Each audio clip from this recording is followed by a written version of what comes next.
রাসূলুল্লাহ সাল্লাল্লাহু আলাইহি সাল্লামের ঘাড়ে উটের নাড়ি ভুঁড়ি চাপানোর ঘটনা।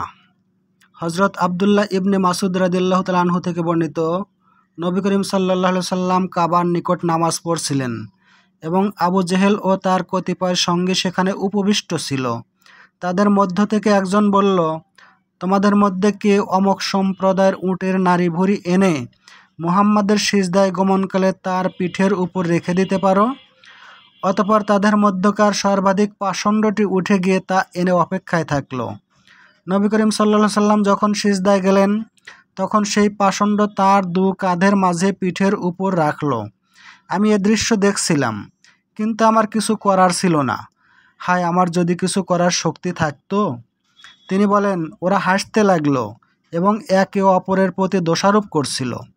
রাসূলুল্লাহ সাল্লাল্লাহু আলাইহি সাল্লাম সিজদায় ছিলেন, তিনি মাথা উঠাতে পারছিলেন না।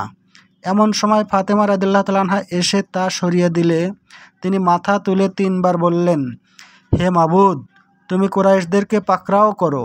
এ বদদোয়ায় তারা মনে ব্যথা পেল, কেননা ওই শহরে দোয়া কবুল হয়ে থাকে।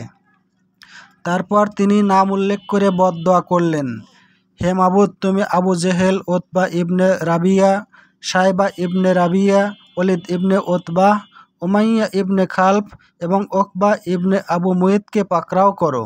কিন্তু সপ্তম ব্যক্তিরও নাম উল্লেখ করেছিলেন, কিন্তু রাবি তা ভুলে গিয়েছেন। আবদুল্লাহ বলেন, সেই সত্তার কসম যার হাতে আমার জীবন, রাসূলুল্লাহ সাল্লাল্লাহু আলাইহি সাল্লাম যেসব লোকের নাম উল্লেখ করেছিলেন, আমি তাদের প্রত্যেককে বদরের অন্ধকার কূপে পড়ে থাকতে দেখেছি। বুখারী শরীফের হাদিস অবলম্বনে